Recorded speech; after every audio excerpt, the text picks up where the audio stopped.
اور مفسرین نے لکھا ایک واقعہ آخر میں عرض کر رہا اور لکھا ہے کہ دو میاں بیوی تھے. اس دور کے نبی کی طرف اللہ نے وحی بھیجی کہ میرے نبی انہیں بتا دو کہ تمہارے نام رب کا پیغام آیا ہے کہ تم دونوں کی عمر رہ گئی ہے 80 سال. باقی جو عمر رہ گئی 80 سال، اور ہم نے تمہارے لیے یہ تقدیر لکھ دی ہے کہ تمہارے 40 سال ان 80 سالوں میں امیری میں گزریں گے، 40 غریبی میں گزریں گے. میرے نبی انہیں بتاؤ کہ ہم نے تمہاری یہ تقدیر لکھ دی ہے، عمر تمہاری رہ گئی 80 سال، اور ہم نے تقدیر لکھ دی ہے کہ 80 سال امیری میں گزریں گے، 80 غریبی میں. اب یہ تقدیر تمہاری لکھی جا چکی ہے، مگر تمہارا ایک عمل ایسا ہمیں اچھا لگا کہ تمہیں یہ اختیار دے رہے ہیں اپنا نبی بھیج کر کے، چاہو تو پہلے 40 سال امیری کے کر دیں، چاہو تو غریبی کے کر دیں. اللہ کے نبی چل پڑے ان کی طرف. تو پہلے مرد ملا، اسے آپ نے بتایا تمہارے نام رب کا پیغام ہے، اور اللہ یہ فرماتا ہے کہ تقدیر لکھ دی ہے، لیکن اب تم چاہو، جو تم چاہو وہی ہم کر دیں گے. پہلے 40 سال امیری کے چاہیے یا غریبی کے، لیکن تقدیر لکھ دی ہے کہ 40 سال امیری میں گزریں گے، 40 غریبی میں گزریں گے. اس شخص نے عرض کی اللہ کے نبی میں اگر اجازت دیں تو بیوی سے مشورہ کر لوں. آپ نے فرمایا جاؤ مشورہ کر لو. اس نے بیوی سے مشورہ کیا. بیوی نے کہا کہ پہلے 40 سال نہ امیری کے لے لیتے ہیں، بعد میں جو ہوگا دیکھا جائے گا.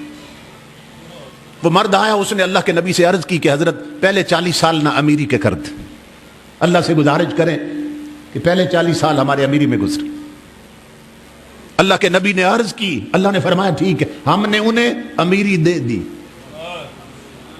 من یتق اللہ یجعل لہ مخرجا، وہ مخرج بناتا، ایگزٹ بناتا. پیسہ آنا اسی دن شروع ہو گئے. جب دولت آئی تو میاں بیوی بیٹھ گئے، کھانا پکانے کا وقت آیا.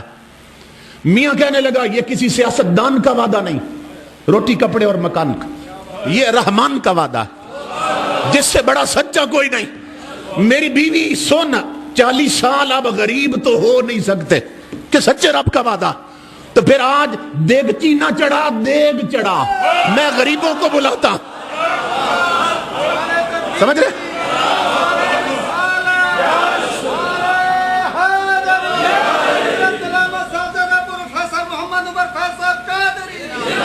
جب 40 سال غریبی آ نہیں سکتی گھر میں تو پھر تنہا کیوں کھائیں؟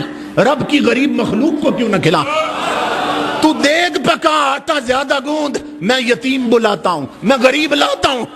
ڈھونڈ ڈھونڈ کے امام الانبیاء کے غلاموں، جب کھانا تیار ہو گیا غریب یتیم بیٹھ گئے، کھانا چن دیا گیا.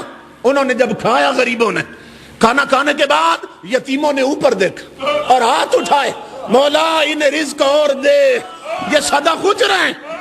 ہاتھ نہیں پھیرے ابھی یتیموں کے چہروں پر کہ میرے رب نے فرمایا میرے نبی اس گھر کا ایک چکر اور لگا.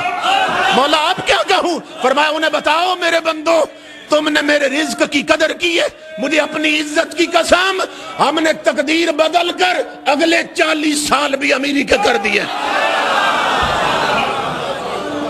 تم نے میرے رزق کی قدر کی، تمہیں معلوم ہو گیا کہ اللہ رزق دے تو کہاں خرچ کرنا ہے.